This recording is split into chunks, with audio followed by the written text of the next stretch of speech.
everybody, Tom Bruce here from Big Sky Internet Design, coming to you from Bryan, Texas, our worldwide headquarters, where it's a balmy 102 degrees outside today, and unfortunately it does require some AC running on in the background, which you're probably hearing, but otherwise it'd probably be 102 in here pretty darn quick.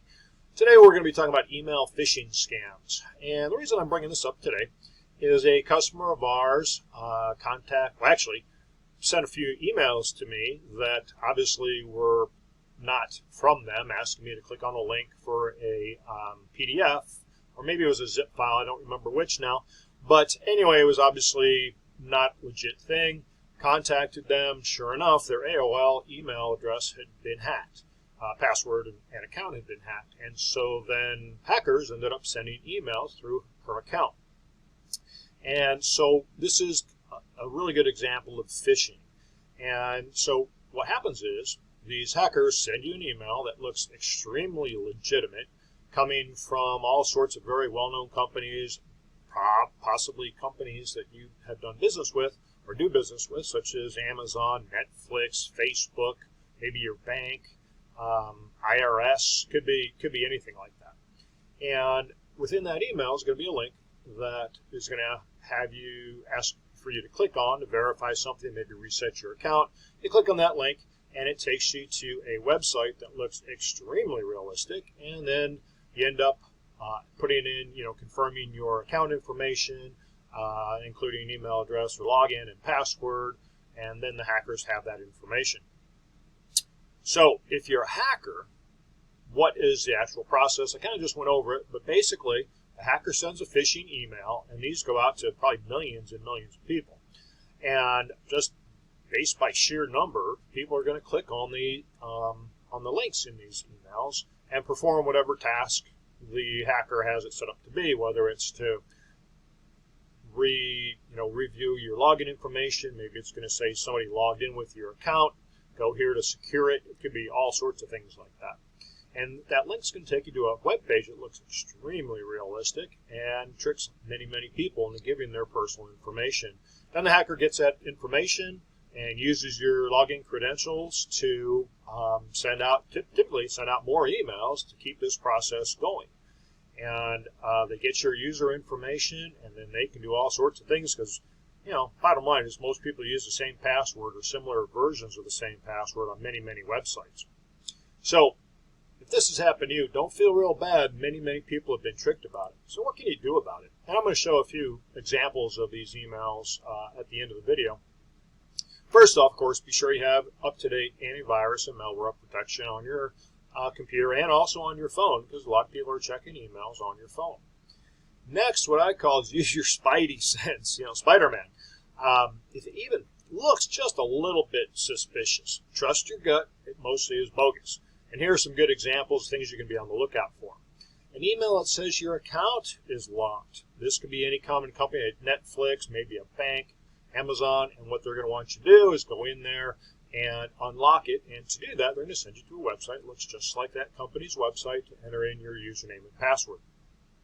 Or maybe you get an email that sends a two-factor authentication code to you.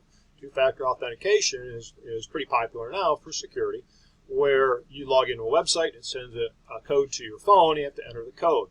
And so the email that gets sent to you now has just the code in it and say, hey, you requested this code, and you're like, well, I didn't request the code. So then you click on it, find out what's going on, and lo and behold, you got to enter in your username and password, and then get it that way. Or maybe it's an email that says, hey, we owe you money. Maybe it's from the IRS. Oh, yeah, we messed up, and, you get a $425 refund. Please come in here to set up your user information, and we'll send you the money. And then last one example is kind of how I just described with a customer of ours. An email is sent to you from a person that you know, and it has a link in it or maybe an attachment that if you click on it, can infect your computer, and then your computer will start sending out these types of things. So here's some other things to look for. Look for bad grammar and spelling, as most of these are coming from foreign countries, and their grammar and spelling is not the best. So if you see something just isn't right, you know that a company legitimate company. It's not going to be sending out something with spelling errors and poor grammar. So here are the most important tips that you can take away from this video. Look at the email address that it came from and not just the sender's name. Anybody can spoof anyone's name on an email address. And so you want to make sure that it's also a legit email address from that company. And they'll do a lot of things to trick you on that as well. They'll stick that company's name in that email address somewhere. So that way when you look at it, you think, oh yeah, that kind of looks right, and you feel better about it.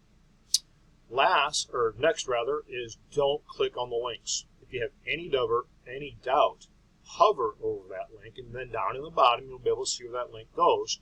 And the link might look totally legit on your screen, but if you hover over that link, it's maybe going to a completely bogus website. So hover over the link, check out what it is.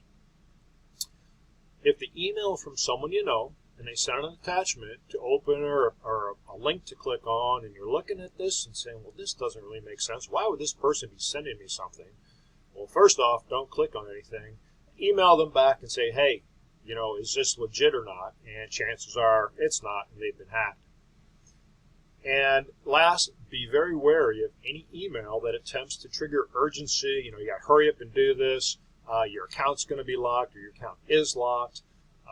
These kinds of things. That's a really good indication that it is bogus. So let's look at some examples.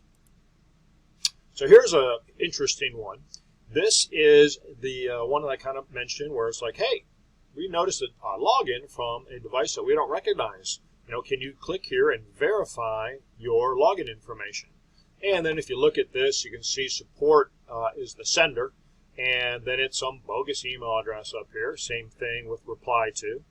And if you hover over the link, you would see that it was going to a bogus website. Here's another example. Of course, this looks just like Facebook, but if you look at the URL, notice the URL, facebook-snaps-azurewebsites.net/web. Well, obviously, that's not facebook.com, but if you look at this, it looks exactly like facebook.com. And a lot of people can be tricked on these. Let's look at one more, or maybe two more. So here's another one. Here's from Google. It's like, hey, somebody's got your password. You better go in there and change it. So you're going to click on that link, and lo and behold, you're going to enter your your username and your current password to make sure that it's you, and then they get it. And if you look at this, man, it's kind of tough to see on this image. The reply is noreply.google.support. Well, there's no such thing as google.support domain name. Last one, here's from a bank. So this one, it looks actually pretty legit. If you look at who it's from, it says SunTrust, and it says secure@suntrust.com.